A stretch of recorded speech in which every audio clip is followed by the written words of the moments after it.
Bavarian garden gnomes scattered across the cover of George Harrison's All Things Must Pass were never there just to make the lawn look cute. They were, in fact, the Beatles, frozen forever, as tiny porcelain versions of themselves, staring blankly into the post-breakup void. It wasn't a random artsy choice, either. The ever-so-quiet Beatle, George himself, confessed years later during a Yahoo Chat Q&A. Yes, the kind of early internet chat room where fans typed faster than they thought. That those gnomes were meant to be John, Paul, George, and Ringo. Because what better way to honor the world's most famous band than by turning them into garden ornaments? The album, released in November 1970, arrived mere months after the Beatles officially imploded. A breakup so public it made soap operas look subtle. Harrison wasted no time getting to work on his first solo venture, a record that managed to sound both like a eulogy and a rebirth.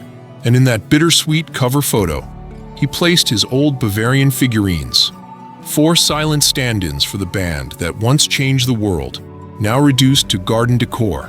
Symbolic, absolutely. Passive-aggressive, possibly. When fans finally caught wind of the story, they reacted exactly as expected, equal parts charmed and heartbroken. Adorably symbolic, some called it, as if turning your former bandmates into gnomes was the gentlest breakup note in rock history. Harrison didn't stop there, of course.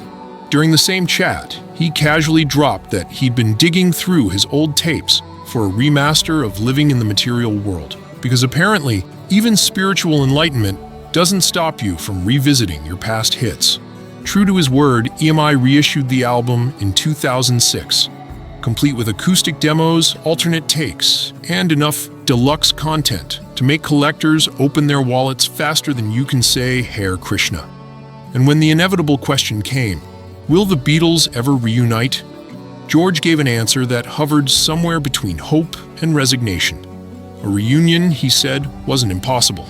Of course, it never happened, because maybe the gnomes on his lawn were the closest the Beatles would ever come to standing together again. Small, silent, and perfectly still.